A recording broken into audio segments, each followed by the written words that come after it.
Hi everyone, I'm Sandy and welcome back to my channel. Today I thought I would bring to you my November reading plans, my TBR, my pile of possibilities. I love the month of November because it has one of my favorite events of all of BookTube on it, which is Nonfiction November, which is an event that is hosted by Olive over at A Book Olive. And she comes up with 4 prompts that you can use to help select different nonfiction books, but really it is all about just reading more nonfiction. That's all it is if you never read nonfiction, to read one nonfiction.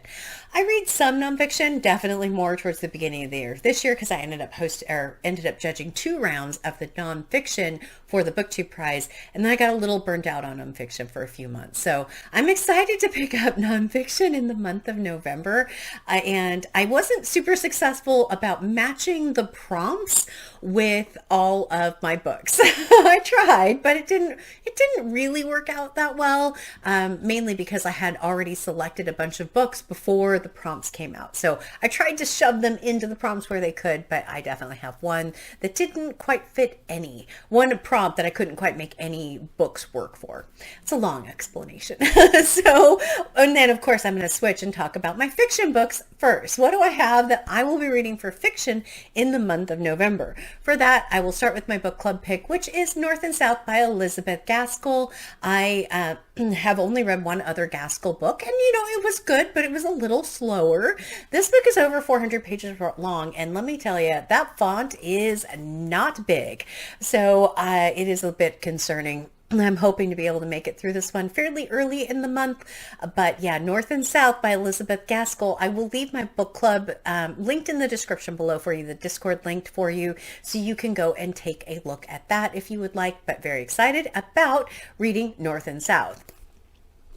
The next book on the 1001 book countdown will be City of God by E.L. Doctorow. This one, I'm not sure about the topic, so we'll see how it goes, but this is the next one that I'm focusing on. I also have Aaron's Rod by D.H. Lawrence, which I have as an ebook, and that one is also over 400 pages long. I feel like I'm trying to get some of the longer books off of my list, because the next one that I have is going to be Freedom by Jonathan Franzen. This is the longest book that I have left on the countdown for this year. Yeah, I want to get it out of the way in November. I don't want to save this for December because I really want to do some other reading in December. So yeah, I'm hoping to get this one off of my list and get my 1001 number down to like 3 for December. That would be amazing if I could actually make that happen. So I'm going to try this one as well. So that's 4 books. I still have hope of reading a few more books in the month of October based on when I'm filming this. We'll see how that goes. But that will round out my fiction reads. There's one other fiction read that is for the Up to No Good book club, which has Shelley Swearingen in it, Jolene at Bookworm Adventure Girl, Fraser from Fraser Simon Springboard Thought, and it has Sonia, Deb, and Angela, who are subscribers and friends. And we are reading The Street by Ann Petrie. I am so excited to read this one. I saw Ann Novella talk about this on her channel and saying everyone needs to read this. So I'm very excited to pick that one up. Our book club meeting is sometime in the middle of November, so I still have plenty of time. I do currently have it checked out from the library, so I do need to read it fairly soon. All right, on to nonfiction. So the prompt words that Olive came up with this year were fraud, capital, display, and web. Great words. Fantastic job as always. For web, I actually have the book, The Wellness Trap, and I use the word trap and web as a way of kind of saying a web is a spider's trap. I thought that was kind of a clever way to connect those 2 pieces. This is a book all about health and the body. I'm really hoping to get back into my health and body series, and I thought this book would be a great way to do that in the month of November, since it happened to fit one of the prompts. After that, I have 2 buddy reads. I have the Travels with Charlie by John Steinbeck. I'm reading this with Dia over at Novel Idea. This one I can't quite make fit capital, fraud, web, or display, so I'm not sure on this one if it will actually fit a prompt. I do like John Steinbeck quite a bit as an author, and I have wanted to read this one for quite a while. It is very slim as well, which is fantastic. I can't wait to pick up this one. One I have is Grandma Gatewood's Walk, which is all about the Appalachian Trail. And apparently this woman did a lot to save the Appalachian Trail. I will be doing a buddy read with with Tiffany over at Beautiful Minutia for this particular book. We read A Walk in the Woods by Brill Bryson together and had a lot of fun. It was also about the Appalachian Trail, which was amazing. So I'm really excited to get back into that. I am an avid hiker. I've hiked in the Pacific Northwest. I've never had the pleasure of hiking on the Appalachian Trail, but I would love to, though I would love to. All right, for the prompt fraud, I went to my bookshelf and I did select this one, The Betrayal of Anne Frank. Kind of a loose interpretation, fraud, betrayal. I don't know much about this one. It says a cold case investigation. In this one, it says more than 30 million people have read The Diary of a Young Girl, the journal teenage Anne Frank kept while living in an attic with her family and 4 other people in Amsterdam during World War II, until the Nazis arrested them and sent them to a concentration camp. Despite the many works devoted to Anne's story, journalism, books, plays, and novels, none has ever conclusively explained how these 8 people managed to live in hiding undetected for more than 2 years, and who or what finally brought the Nazis to their door. Very excited. I'm very interested in that. So hopefully this is a good one to pick up, but that is The Betrayal of Anne Frank for the word fraud. For display, I went with this one, Disability Visibility. So thinking visibility on display. It seemed like it was a good way to kind of connect those two particular words. It says 1 in 5 people in the United States lives with a disability. Some are visible, others less apparent, but all are underrepresented in media and popular culture.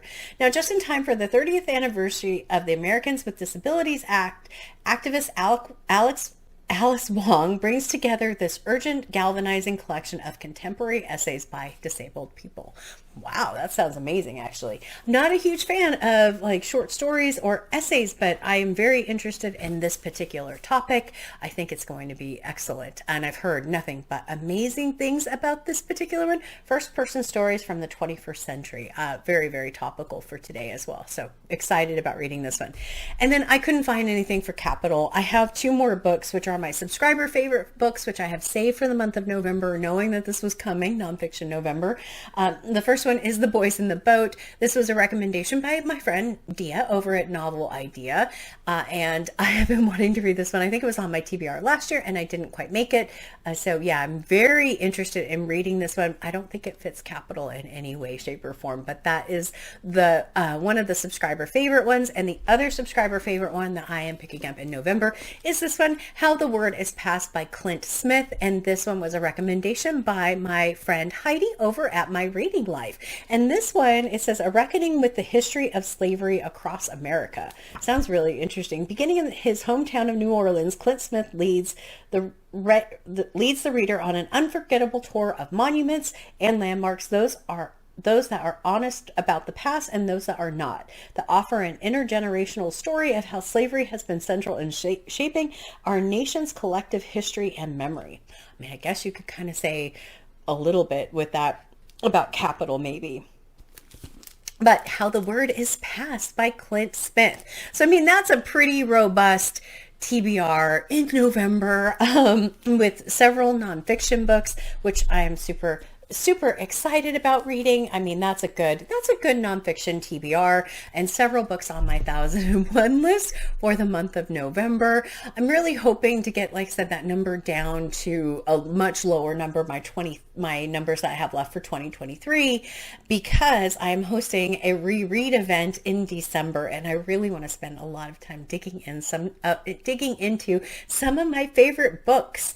I had selected 3, but I always want to read more, and I'm very happy to be co-hosting that rereadathon. I will leave my announcement video also linked in the description for you. I'm so excited to be participating in that. So I definitely want to get my November books, get some of my TBRs down a little bit so I can fully participate in the reread in December.